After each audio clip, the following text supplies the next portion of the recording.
I was standing outside my own apartment, barefoot on cold concrete, watching the red-blue lights bounce off the windows, my windows, while a woman I barely knew clutched a baby to her chest behind a police officer and whispered my name like it was a prayer and a threat at the same time.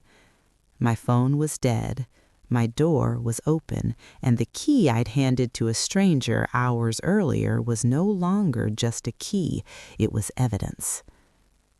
Welcome to my YouTube channel. This is my story of betrayal, and if you've ever trusted the wrong person, hit that subscribe button because you are not alone. Here is how it happened. I missed my flight by 7 minutes. 7 minutes that felt small enough to forgive, big enough to ruin a week. The airport gate agent didn't look at me like I was late. She looked at me like I was invisible.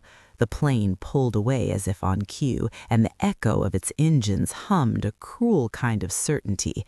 You're not going anywhere tonight. I remember sitting on a plastic chair near baggage claim, phone buzzing with apologies I didn't feel like sending. Outside, the city was in that blue hour, neither day nor night, when everything looks honest and tired. I stepped out for air. That's when I saw her. She was sitting near the taxi stand, wrapped in a thin gray coat, a baby tucked against her chest. Not panhandling, not performing, just existing. The baby made a sound, half sigh, half question, and she swayed instinctively, the way mothers do even when they're exhausted beyond language. She was beautiful in a way that didn't ask for permission, not polished, not styled, just human. Her eyes met mine for a second too long, and I looked away because that's what people do when they're afraid of being asked for something. But she didn't ask. I circled back, pretending to check my phone, then sat on the curb a few feet away. I told myself it was curiosity, it was guilt, it was loneliness wearing a decent excuse. "Long night?" I asked. She nodded. "Long life," she said, smiling like she didn't want me to worry. The baby stirred. She adjusted the blanket with hands that shook just a little. I offered her coffee. She hesitated, then agreed. Inside the cafe, the warmth felt like forgiveness. She didn't rush, she didn't beg. She told me her name was Lena. The baby's name was Noah. She said they'd missed a bus. She didn't say where they were going. I told her I'd missed a flight. We laughed at the symmetry of it, two strangers stranded for different reasons, sitting at a sticky table with paper cups and nowhere to be. I was reading comments on my YouTube videos the other day, and I realized I wasn't the only one. I told her that without thinking, like a confession. I told her about people who said my stories helped them feel less alone. She listened the way people listen when they need hope more than entertainment. Outside, the temperature dropped, the taxis thinned, the city began to fold in on itself. She didn't ask for money. That's the part everyone asks about later. She didn't ask. She just looked at the baby, then at the street, then back at me, as if measuring something she couldn't afford to get wrong. "Do you know a place that's open all night?" she asked. I thought of my apartment, quiet, clean, warm. I thought of the extra blanket folded at the foot of my bed. I thought of how I'd be gone in the morning anyway, catching the first flight out. I thought of how people always say, if I were there, I'd help. I unlocked my phone. My battery was at 9%. "I live nearby," I said. "You can rest for a few hours, just until morning." She froze. Pride rose in her like a wall. Then it cracked. "I won't be trouble," she said quickly. "I'll stay on the couch. I'll leave early." I nodded, already justifying the decision in 100 ways. I was careful, I was kind, I was temporary. At the door, I hesitated. The hallway light flickered. The baby slept. Lena's eyes searched my face for the last chance to turn back. I handed her my spare key. The metal felt heavier than it should have. "Thank you," she said. "I won't forget this." Inside, I showed her the couch, the bathroom, the kettle. I plugged in my phone. 1%. It died as I set it down. I slept badly, dreams tangled with sirens and footsteps and doors that wouldn't close. Morning came too fast. I showered, packed, checked the time. The sun cut the room into honest shapes. Lena was awake, rocking Noah softly. The couch was neat, the blanket folded. "I'll be back tonight," I said, already late. "Just lock up when you leave." She nodded. "Safe flight." At the airport, I charged my phone, boarded, exhaled. I texted a friend about a strange good deed. I posted a vague thought about kindness. The comments rolled in like applause. Mid-air, turbulence hit. My stomach dropped. A message notification flashed before the signal died. "Unknown number. We need to talk." When I landed, the phone exploded. Missed calls, voicemails, text from my building manager, from a neighbor, from a number I didn't recognize twice. I ran. Outside my building, police tape fluttered like cheap ribbon. A patrol car idled. The lobby doors were open. And there she was, Lena, standing behind an officer, clutching Noah, her eyes wide and wet and locked on me like I was the only solid thing left in the world. The officer's question hung between us like smoke. "Yes," I finally said. "That's my place." He nodded once, slow, professional. "We had a call about a disturbance. Neighbor reported crying, yelling, then silence." His eyes moved past me to the open door. "Mind telling me why your apartment was unlocked?" I looked at Lena. She shook her head slightly. Not denial, not warning, fear. "I gave her my spare key," I said, "just for the night." The officer raised an eyebrow. "You gave a stranger your key?" The word stranger landed harder than it should have, because 24 hours ago, she wasn't a stranger. She was a mother with tired eyes and a baby who smelled like milk and warmth. She was coffee at a sticky table. She was a thank you whispered like a promise. "Yes," I said again. "I was helping." Behind the officer, my building manager, Paul, crossed his arms. He wouldn't meet my eyes. I'd known him for years. He'd watered my plants when I traveled. He'd once joked that my apartment was the quiet one. "Can we step inside?" the officer asked. The apartment didn't look destroyed. That was the first shock. No overturned furniture, no broken glass, just wrong, subtly wrong. The couch cushions had been rearranged. A drawer in the kitchen sat open like a mouth mid-sentence. My bedroom door, closed when I left, was now slightly ajar. "What exactly happened?" I asked. Paul cleared his throat. "The neighbor downstairs heard a baby crying around 3 a.m., then voices, a man's voice." My stomach dropped. "A man?" Lena flinched. The officer's pen paused over his notepad. "Who else was here?" "No one," I said automatically. Then I looked at Lena. "Was there someone else?" She swallowed. The baby stirred. "I didn't invite anyone," she said. Her voice was soft but steady. "I swear." The officer steadied her face the way people do when they're trying to decide which truth is closest to the lie. "Ma'am, did anyone enter the apartment after you arrived?" She hesitated, just long enough. "There was knocking late." My heart thudded. "Knocking?" She nodded. "I didn't open the door. I stayed quiet. I thought it would stop." "Did it?" the officer asked. She looked at the floor. "Yes." Paul shifted his weight. "My cameras caught someone on the 3rd floor around that time." My mouth went dry. "Cameras?" He said, "Hallway cams. We installed them last year." The officer turned to me. "We'll need to review that footage." Inside, my thoughts raced ahead of the room. Who would knock on my door at 3 a.m.? No one knew Lena was there. No one knew I missed my flight. No one... I stopped. One person did. My phone buzzed in my hand. Same unknown number. Another text. "They're blaming you." I stared at the screen. "I'm getting messages," I said, "from someone I don't know." The officer glanced at the phone. What do they say? I didn't answer right away because the next message arrived before I could. Check your bedroom. The officer noticed my face change. Sir? I I think something's missing, I said. We walked down the short hallway together. Every step felt like crossing a line I couldn't uncross. The bedroom smelled faintly different, like air that had been disturbed. I opened the door fully. My laptop was gone. The drawer under my desk, where I kept my passport, was pulled out. Empty. Was anything else taken? The officer asked. My passport, my laptop. Those are important. He wrote it down.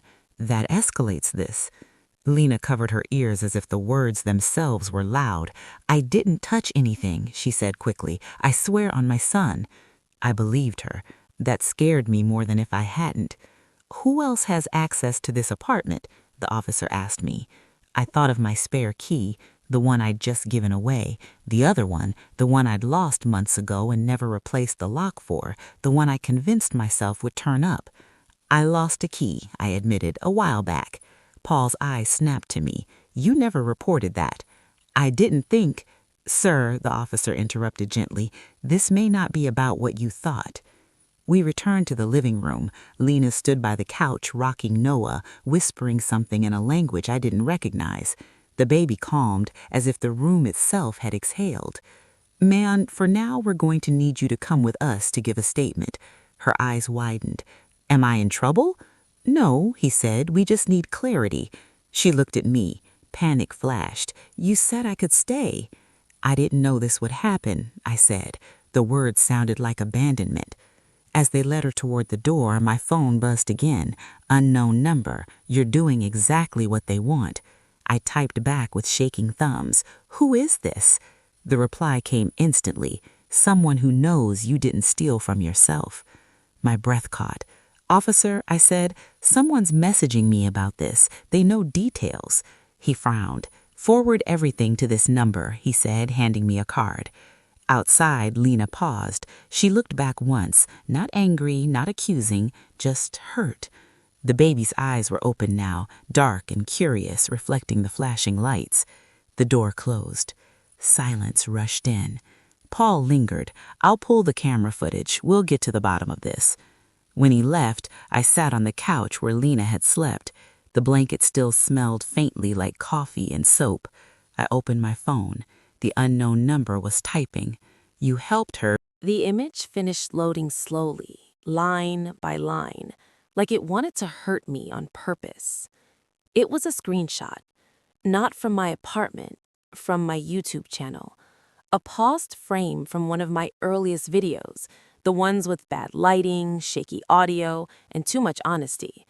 I was sitting on this very couch, years younger, eyes tired, talking about trust, about how helping strangers was the last thing that made the world feel human.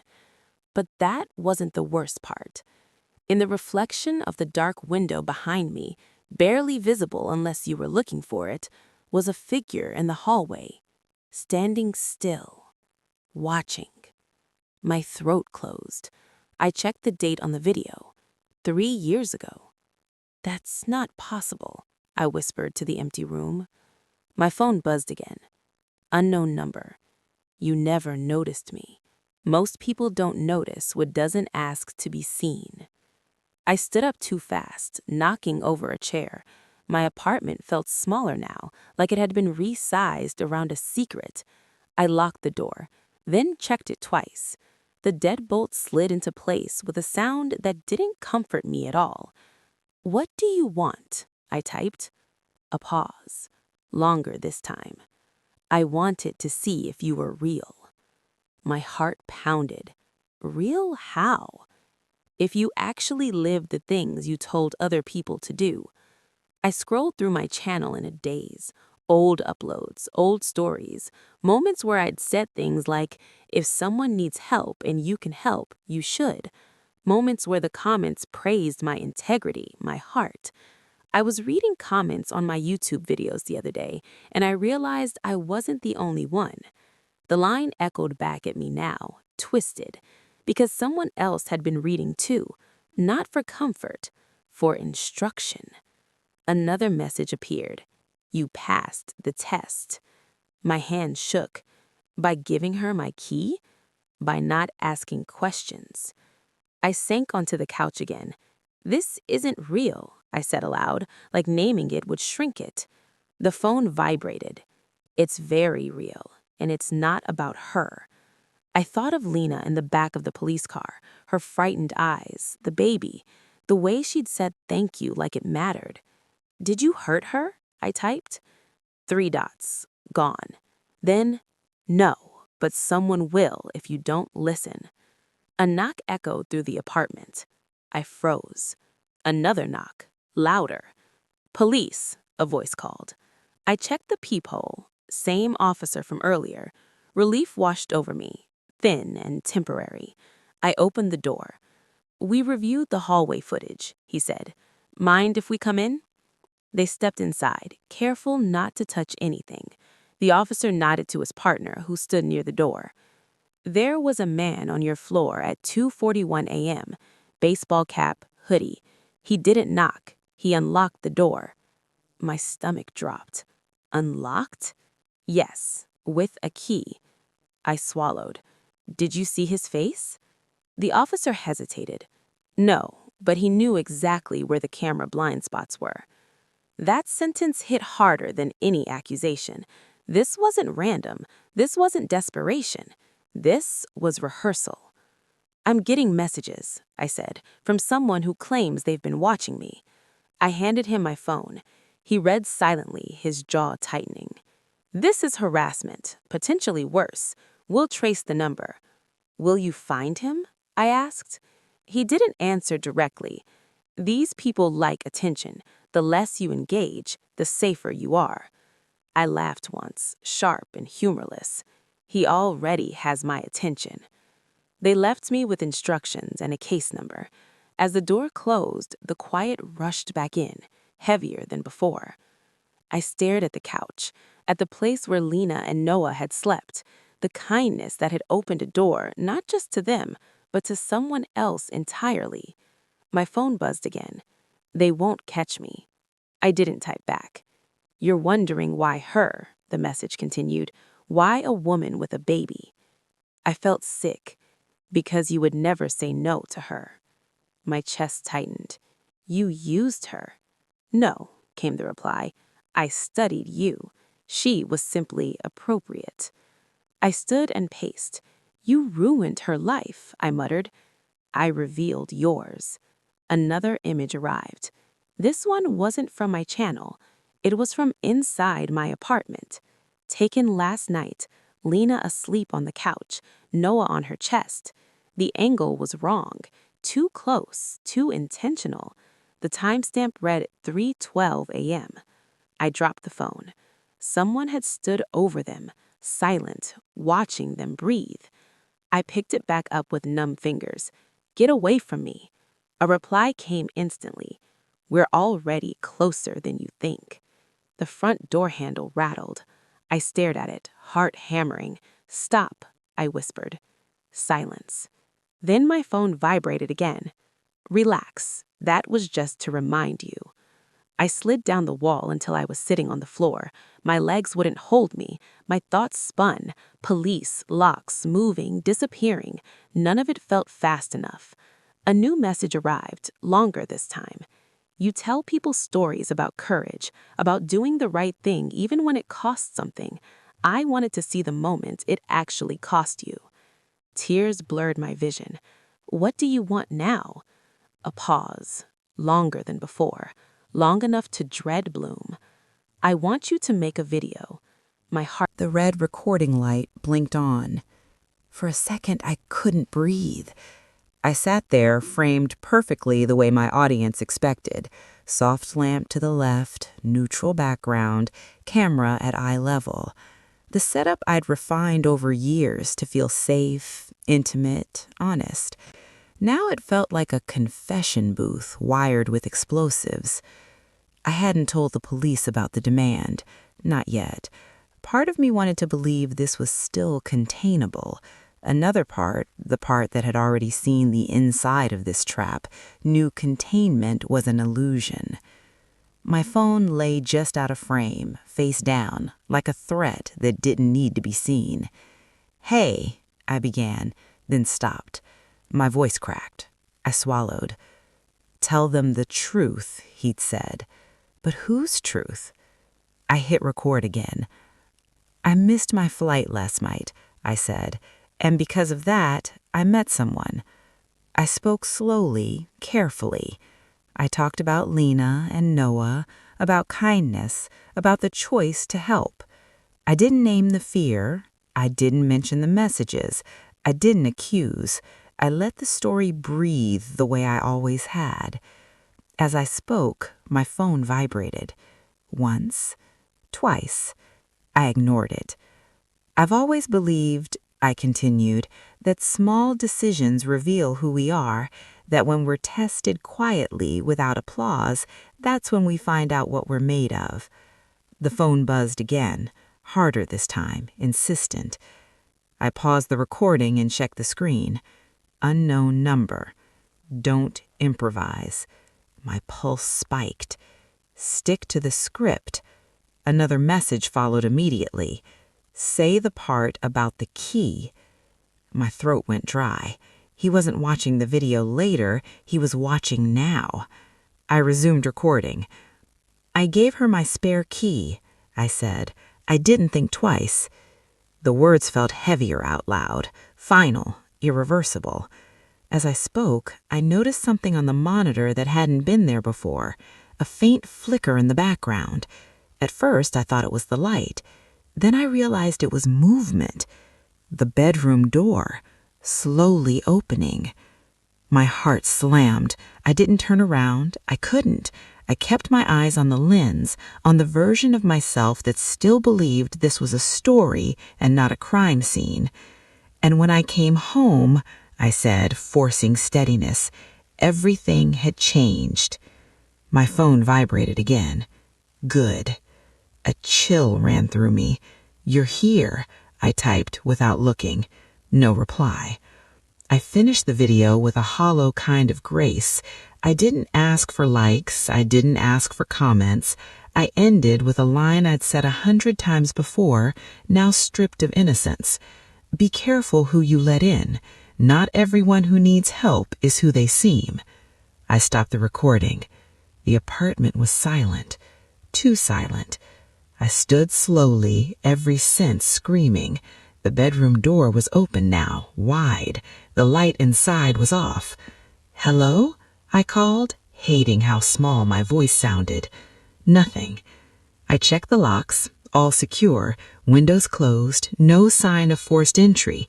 The rational part of my mind tried to assemble an explanation that didn't end in panic. Then my phone buzzed. Nice ending. I spun around. "Where are you?" I demanded, louder now. The reply came with a photo. The hallway outside my apartment, taken seconds ago. My door, visible in frame. "Right where you left me," the message read. I backed away, breath ragged. The handle didn't move, no knock, no sound. Then another message. "Relax, I'm not coming in." A pause. "Tonight." My knees nearly gave out. I collapsed onto the couch, head in my hands. "What do you want from me?" I whispered. The typing dots appeared. "I want you to understand consequences." My chest tightened. "For helping someone?" "For broadcasting virtue," the reply came. "For teaching people to trust without cost." Anger flared through the fear. "You're sick," I muttered. "Maybe, but I'm not wrong." Another message arrived, this one different. "Lena has been released." Relief hit me so hard I had to sit up. "She's safe?" "For now." My stomach sank. "What does that mean?" "It means you have a choice." The room felt like it was tilting. "What choice?" "You can delete the video and pretend none of this happened." My breath caught. "And then?" "Or you can upload it." My heart pounded. "Why would you want that?" The answer came slowly, deliberately. "Because once it's public, it's permanent." I understood then. He didn't want money, he didn't want fame, he wanted proof that influence could be turned inward, that the stories I told weren't shields. If I upload it, I typed, you stop. A pause, longer than any before. I stop watching. The distinction chilled me. And Lena? I asked. The baby? They walk away from this. My finger hovered over the screen. This was extortion wrapped in philosophy, a trap designed to make me complicit. I thought of the comments I'd read for years, people thanking me for hope, people saying my words helped them open doors they'd closed. I was reading comments on my YouTube videos the other day, and I realized I wasn't the only one. I said that because it was true. I'd never imagined someone would weaponize it. My upload page stared back at me, titled. I stared at the pinned comment until the words stopped looking like language and started looking like a threat. You still don't know who gave her the idea to meet you. My hands went numb. Pinned comments don't happen by accident. They require access, either the creator's account or something much worse. I refreshed the page. The comment stayed. I checked my settings. Nothing looked changed. No alerts, no security warnings, which meant either I was imagining things or someone had been careful enough not to trip alarms. My phone buzzed. Unknown number. You're catching on. My chest tightened. You told her about me. No, he replied. She already knew. The room felt suddenly too bright, too exposed. I pulled the curtains closed, then immediately felt stupid for doing it. Explain, I typed. A pause, long enough for panic to bloom again. You think chance brought you together, the message finally came. Missed flight, right place, right time. My stomach churned. It didn't. I leaned back against the wall, sliding down until I was sitting on the floor again, the same place I'd been hours earlier, only now the fear felt sharper, more informed. She follows your channel, the message continued, or she did. My breath caught. Lena? Yes. Images flooded my mind, her listening so intently at the cafe, the way she reacted when I talked about my videos, the familiarity in her eyes that I'd mistaken for gratitude. She recognized me? I typed. She trusted you, came the reply, because you trained her to. Anger surged. That's not fair, I said aloud. I didn't force anyone to believe me. No, he wrote, you just made it feel safe. I opened Lena's contact info, still unsaved, just a number the police had used. I hovered over it, then stopped. Did you plan this with her? I asked. The answer came immediately. She was never meant to be hurt. My chest ached. But she was. By coincidence, he replied. By me. I closed my eyes. You used her faith in me, I whispered. And you used your audience's faith in you, he shot back. Another message arrived, this one colder. The difference is, I'm honest about the cost. A new comment appeared under the pinned one, then another. People were speculating now, connecting dots, screenshots of the missing persons report someone had dug up, others defending me fiercely. The internet doing what it always does, turning pain into a puzzle. My phone rang again. This time, it was the officer. We need to talk, he said, about the video. My stomach dropped. Is Lena okay? She's shaken, he replied, but there's something you need to know. She admitted something during follow-up questioning. I stood. What? She said she chose your building. The room spun. What does that mean? The officer continued. She said she recognized you at the airport from your channel. I closed my eyes. She said she didn't expect you would offer your apartment, he added quickly, but she hoped you might help in some way. I asked, did she know about the man? Quietly. No, the officer said. She insists she didn't. I believe that. I hated that I believed it. After the call ended, I sat back down and opened Lena's last message, the one she'd sent before everything unraveled. Thank you again. I won't forget this. The words burned now, not because they were false, but because they were true in a way none of us had intended. My phone buzzed. See? The unknown number wrote. Everyone played their part. What happens now? I typed. Now you live with it. The typing dots appeared again, slower this time. And so do they. My heart raced. What do you mean, they? A link appeared. A new channel. Brand new. No profile image, no banner. One video uploaded minutes ago. The title made my breath stop. Why I Trusted Him. I clicked it with trembling fingers. The video opened on Lena, her face pale, eyes tired, Noah asleep beside her. She spoke softly, carefully. I watched his videos for a long time, she said. When everything fell apart, his voice felt like someone who would understand. My throat closed. She talked about missing the bus, about The world didn't wait for me to catch my breath. By morning, my phone felt radioactive, too hot to touch, impossible to put down. Notifications stacked faster than I could read them. News blogs, reaction channels, people dissecting my words frame by frame like forensic evidence. My story wasn't mine anymore. It had become a debate. Was I reckless? Was I performative? Was kindness itself dangerous, or just my version of it? I sat at my desk, watching the numbers climb. Subscriptions surged, then dipped.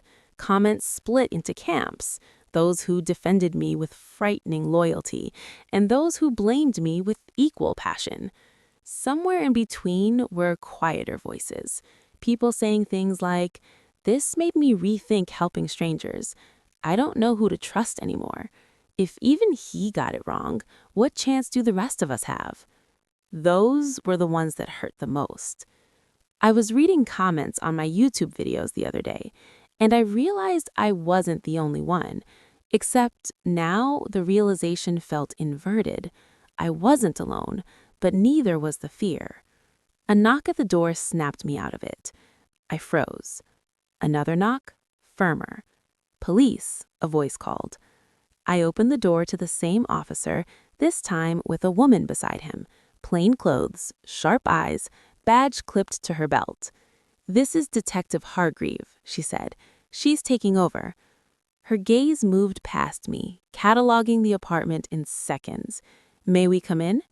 I nodded. She didn't sit. She stood near the window, arms crossed. "You've been contacted again?" I hesitated. "No." She tilted her head slightly. That wasn't a question. I exhaled. "Not since last night." She studied my face. "Good, because whoever this is, they're escalating." My chest tightened. "How?" She pulled out a tablet and turned it toward me. On the screen were screenshots from a private forum, dark interface, anonymous usernames. The headline read, "Influencer Experiment, Phase 2. My mouth dried. Experiment? "This was posted an hour ago," she said. "We believe your stalker didn't act alone." The words landed like ice. "What do you mean?" I asked. She zoomed in. Hypothesis. Public moral figures collapse under real-world application. Method. Introduce ethical dilemma with emotional leverage. Result. Subjects complied. Audience reaction pending. I felt sick. This is academic to them? "It's performative," she replied, "but not meaningless. They're recruiting." The officer spoke up. "We've seen similar language in fringe communities, people who believe exposure is the only truth, that trust should be punished." Detective Hargreave turned to me. "Your channel gave them a stage." Guilt surged. "I didn't ask for this." "No," she said, "but you became useful." My phone buzzed on the desk. Both of them noticed. I stared at the screen. Unknown number. My heart raced. "I thought you said—" "I said we believe," she replied calmly. "Answer it." I put the phone on speaker with shaking hands. "Hello?" Silence. Then breathing. Slow. Controlled. "Hello again," the voice said. It wasn't distorted. It wasn't rushed. It was calm. Familiar in the most unsettling way. "You shouldn't be calling me," I said. "I'm not calling you. I'm calling them." Detective Hargreaves stiffened. "Who is this?" A soft chuckle. "Someone who appreciates efficiency." "You're being traced," she said. "I know," he replied easily. "That's why this won't last." My heart hammered. "What do you want now?" "To conclude," he said. "Experiments need conclusions." The detective leaned closer to the phone. "You're endangering civilians." A pause. Then, "So does influence without accountability." Anger flared. "You don't get to decide that." "No," he agreed. "Your audience does." My phone vibrated again, this time with an alert. A new video, uploaded to my channel. My blood ran cold. I hadn't posted anything. The title read, Part 2, The Cost. Detective Hargreaves' eyes widened. "Did you authorize this?" "No," I whispered. The voice on the line continued, almost gentle. "You told the truth once. Let's see if you'll do it again." The video began playing automatically. It was edited footage. My apartment, the police lights, my face, captured from angles I didn't know existed. Audio pulled from voicemails, cut and rearranged. Then, a final clip. Me, weeks ago, in an unreleased recording, talking about how most people only help when it's safe. I felt exposed, violated. The comments exploded instantly. "This is messed up. Who's controlling his channel? This feels wrong." The voice spoke again. "Notice the difference?" "What difference?" I snapped. "The audience," he said. "They're no longer comfortable." Detective Hargreave mouthed. "Keep him talking." I didn't tell them I was leaving. That's the part people argue about later, whether I was brave or stupid. But in that moment, it wasn't a choice, it was gravity. The location pin pulled at me with the same force that had pulled me toward Lena at the airport. Same instinct, same flaw. I waited until the apartment was quiet, until the police car down the block rolled away, until the city settled into that uneasy late-night stillness where anything feels possible and nothing feels safe. I grabbed my jacket, left my phone on the counter. Then I stopped. I went back, picked it up, and turned the camera on, not to record, not to stream, just to remind myself that I still had a voice, even if no one else was listening. The location led me to an abandoned transit hub on the edge of the city, a place that had once been full of movement and purpose, now hollowed out and forgotten, the kind of place where echoes arrive before footsteps. The doors were unlocked. That scared me more than if they'd been sealed shut. Inside, fluorescent lights flickered like tired eyes. Dust hung in the air. Old signs pointed to platforms that no longer existed. "Hello," I called. My voice came back to me, distorted, unfamiliar. Footsteps echoed from the far end of the hall. Slow, unhurried. He stepped into the light. No hoodie, no cap. Just a man in his late 30s, average height, calm expression, the kind of face you forget the moment you look away. "I was wondering if you'd come," he said. My heart hammered. "You wanted me here." "Yes," he replied, "but wanting and expecting are different things. You could have sent someone else. You could have hurt Lena, the baby." His jaw tightened. "I told you that was never the point." "Then what is?" I demanded. He gestured around us. "This." I laughed once, sharp and shaky. "An empty station?" "A crossroads," he corrected. "You stand for something. People listen to you. That makes you dangerous." "And you?" I shot back. "What do you stand for?" He met my gaze. "Consequences." My chest burned. You stalked me. You manipulated a vulnerable woman. You turned my life into a spectacle. And you profited from vulnerability for years. The difference is consent. That's not, isn't it? He interrupted. People trusted you. They made decisions because of you. I never told anyone to give a stranger their keys, I snapped. No, he agreed. You told them to trust their instincts, to be open, to help. He took a step closer. I just asked what happens when that advice leaves the screen. I shook my head. You could have ruined lives. He revealed fragility, he said. There's a difference. I felt anger rise hot and blinding. You don't get to decide that. He smiled faintly. Neither do you.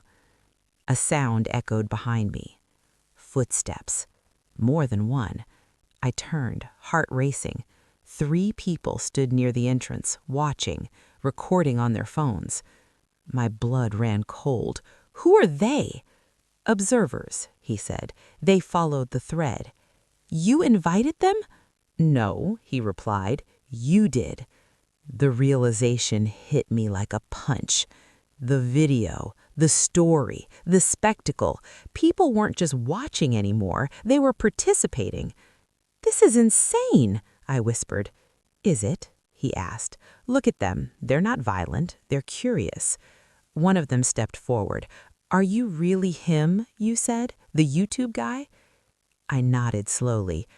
I used to love your videos, but this feels different. It is different, I said, because this isn't content.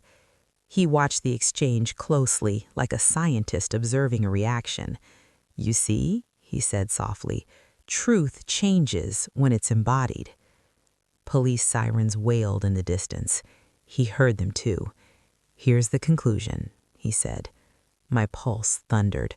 What conclusion? He reached into his pocket and pulled out something small. A key. My spare key. You never replaced the lock. You never thought someone would test that. My stomach dropped. You could have taken more, destroyed more, but that wouldn't prove anything. Then why? I asked. Because now, he held the key up so the others could see it, you have to decide who you are without an audience telling you. The sirens grew louder. He turned toward the exit. Wait, I called. You don't get to walk away. He paused, looked back at me. I already did. The moment you opened your door. He dropped the key at my feet. Metal clanged against concrete. Then he disappeared into the shadows just as flashing lights filled the entrance. The observers scattered. Police flooded the station. Detective Hargreave ran toward me. Are you hurt? I shook my head, numb. Where is he? She demanded. I looked down at the key, then up at the darkness beyond the lights. Gone, I said. They searched for hours. They didn't find him. By morning, my channel was restored, but locked. Every video flagged, every comment frozen. Lena messaged me once. I'm leaving the city. I hope you're okay. I stared at the message for a long time because I wasn't sure anymore. I'd wanted to help someone and ended up helping expose something much uglier, something that had been hiding behind my own words. And as the sun rose over a city that had already moved on to the next story, I realized the most terrifying truth of all. He didn't need to destroy me.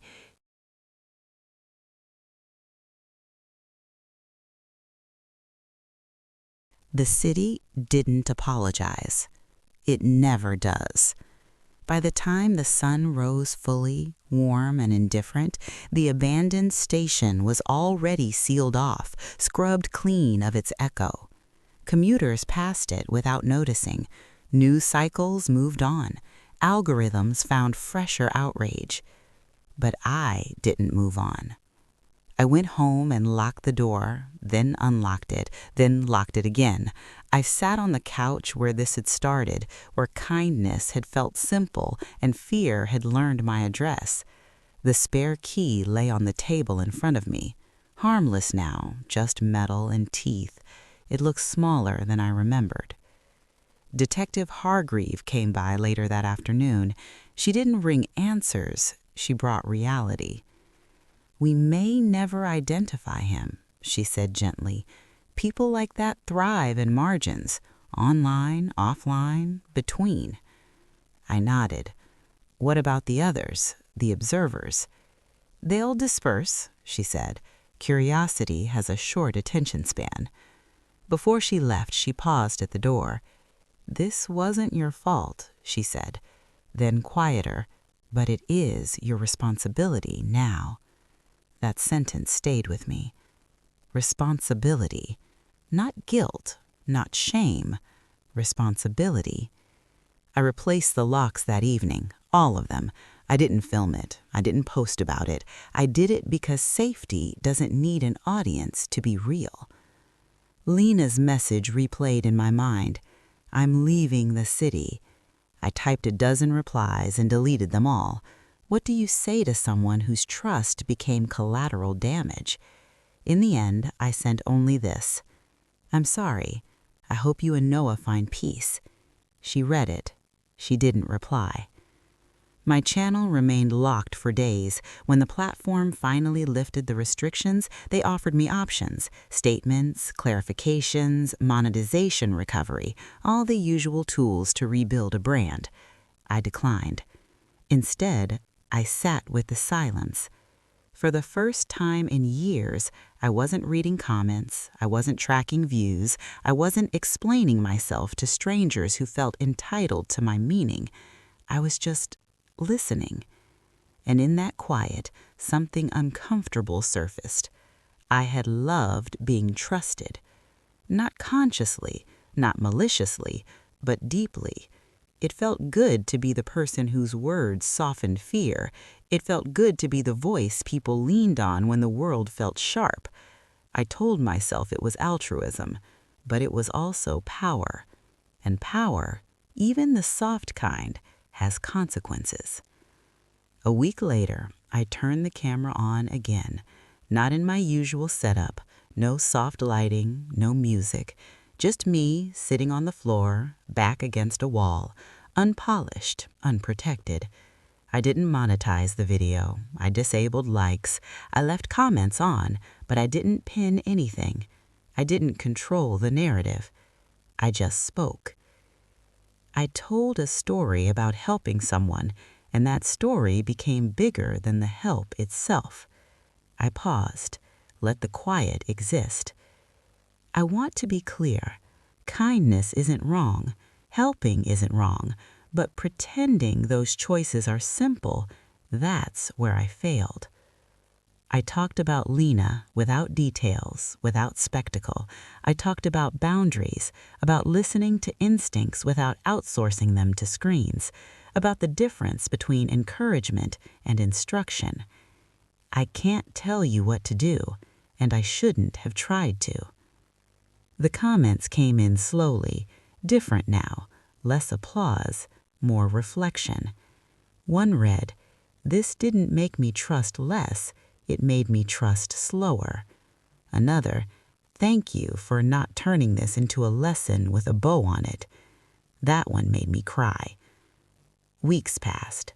Life narrowed back down to human scale.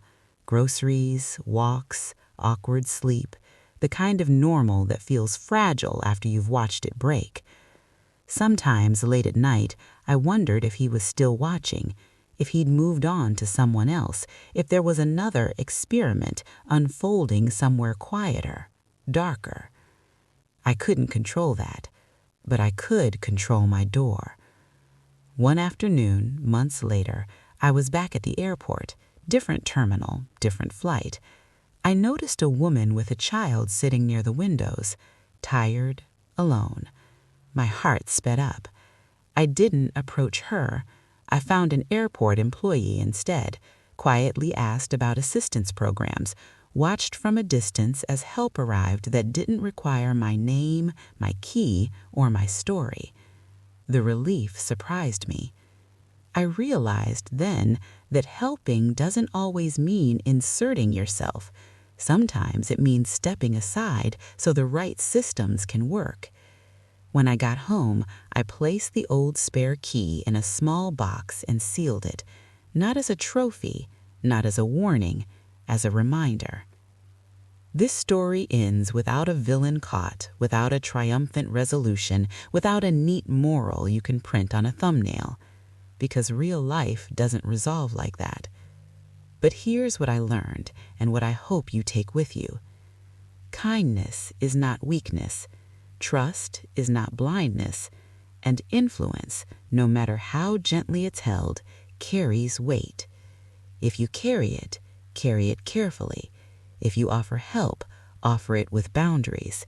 And if you ever find yourself standing at a door with a key in your hand, remember, the bravest thing you can do isn't always opening it. Sometimes it's knowing when to keep it closed.